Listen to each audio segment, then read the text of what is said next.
Wow! Ito guys, 73 pesos. Buy one, take one.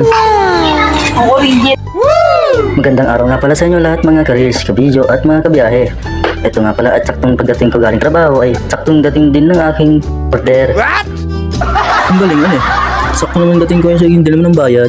Kaya naman, ito na nga po at aking bubuksan na at matikman kung talagang masarap. At ito nga pala yung order namin sa online. So sa halagang 73 pesos, dalawa na po siya. Kaya po hindi naman po kami umorder ng marami at baka naman hindi masarap, sayang lang ang pera. Ito na nga at hindi ko alam kung anong hiwa ang gusto kong gawin. Kung pahaba ba o pagtagilid. Kaya naman, tinagilid ko na lang. At hindi naman niya magre-reklamo eh. May magagawa ba yan?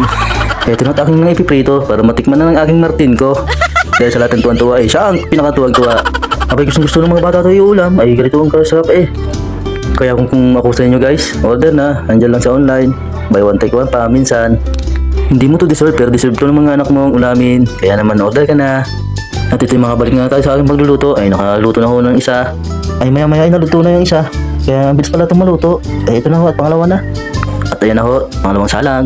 Kaya naman sa sobrang dami ng aming ulam ngayon ay naisip kong dalawang luto.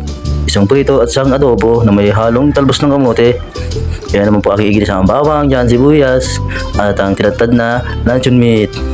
So ayan, gisa-gisa na po at hinahalo para sa mga maghahalo.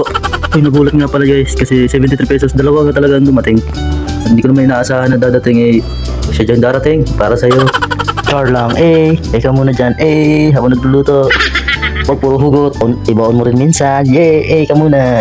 Kaya ito guys, nilagay na ang aking talbos kamote. Lalagyan ng konting toyo para naman masarap-sarap ang labanan. Luwan ko nga pala dyan ng gulay guys para makatikim sila ng gulay. Yung lutong niyan guys ay parang probinsya lang yan guys. Kaya kung gusto nyo gayahin kung ayaw nyo, idiwag. Kaya ito guys, malapit na maluto. At pag naramdaman mo lang kumulo, haruin mo, baliktarin mo.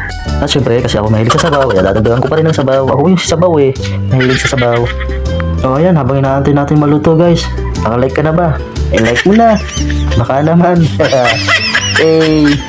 Joke lang po, pero like mo na. Kaya habang naluluto guys, nais ko lang magpasalamat sa mga nanonood at sa mga bagong followers ko guys. Thank you so much and sana huwag po kayong magsawang sumuporta sa akin. So ayun guys, eto na, luto na, kain na. Yum. Maraming salamat sa panonood.